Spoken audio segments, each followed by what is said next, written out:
Welcome to Edu Talks, tips and tricks for online teachers. It's a video discussion series in which we are having educators from all over the world share their wisdom.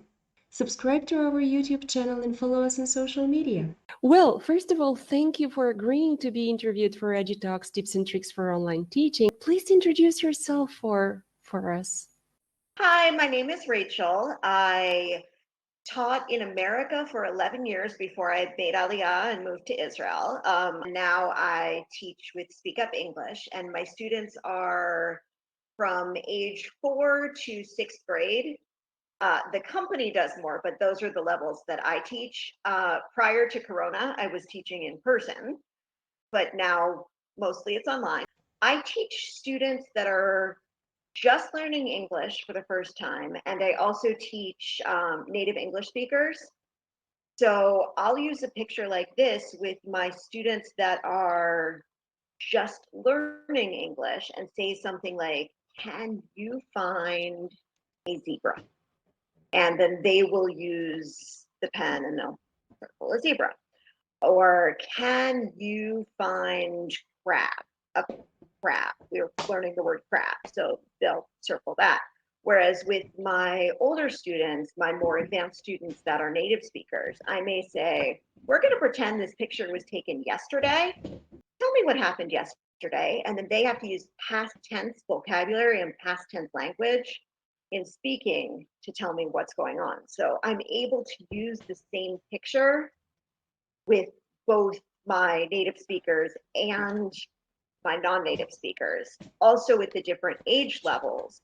If I've got a 4-year-old, I may only stay on something like this for 3 minutes, whereas I may stay a little bit longer with my older kids. Or I may say, "Find me 2 silly things in the picture," and they have to, mark 2 things that are silly. Versus with the older ones, I may say, "Find 5 things." Okay, now let's use past tense language to describe what's going on, or future tense, or whatever we're working on.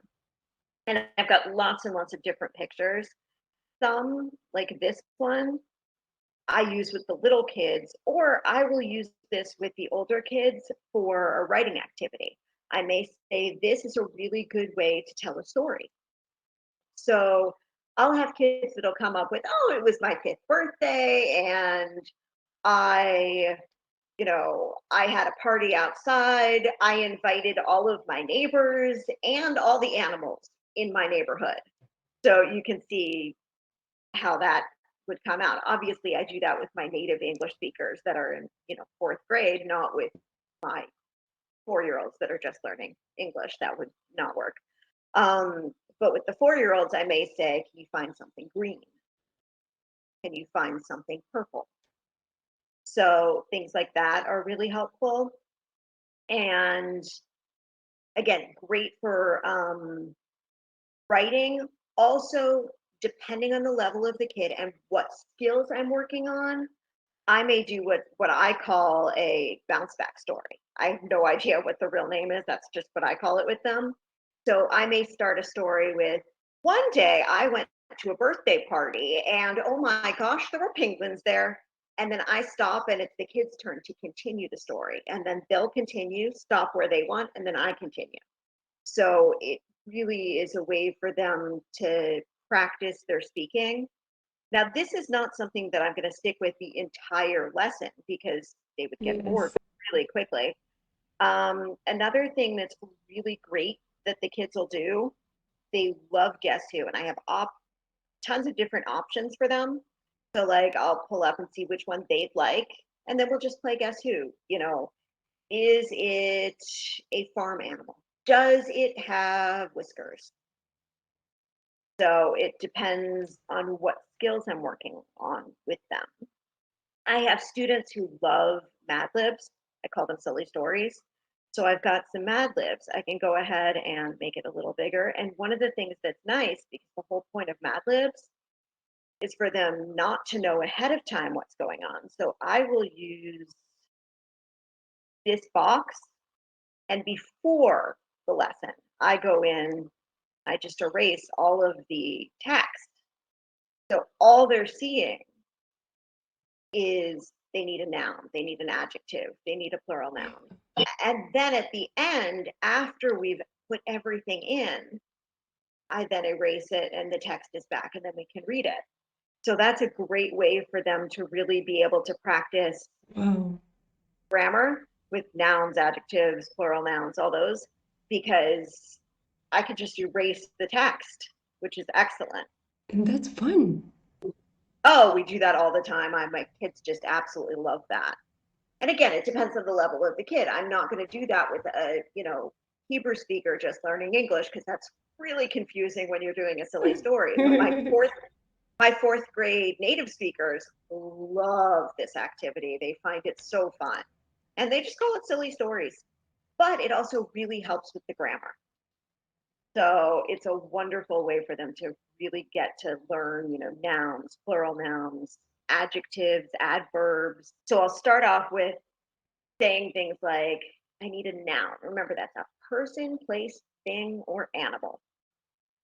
And then eventually it'll get to the point where I'll just say, I need a noun. And they know exactly what a noun is.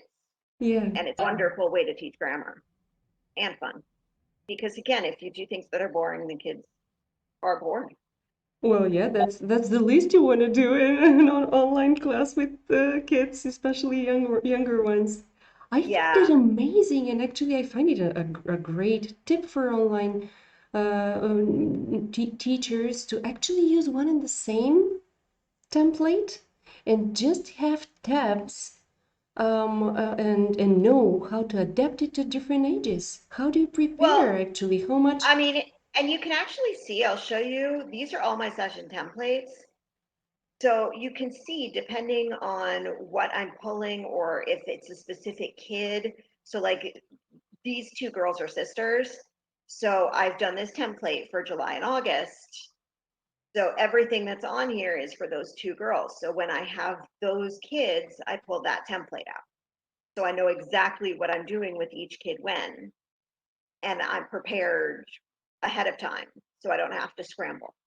And everything that's on here also, I change the names and write what the names of all the tabs are, because to me that's something I find really, really important. And this is again a great tip. Is there what else do you do when you prepare for a class? Because you have different classes, different age groups.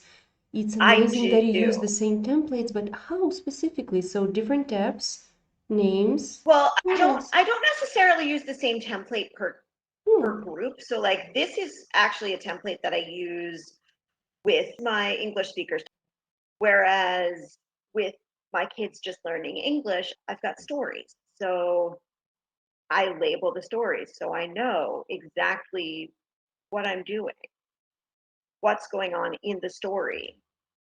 So, okay.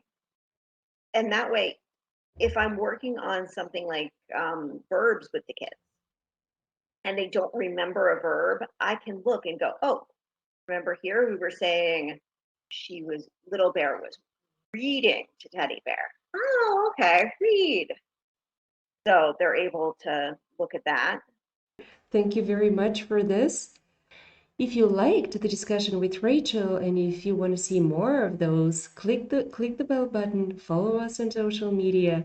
You can put a comment below, or if you would like to be interviewed, I'll be more than happy to hear your shared wisdom on tips and tricks for online teaching. Follow us on social media. I'm looking forward to the next episode.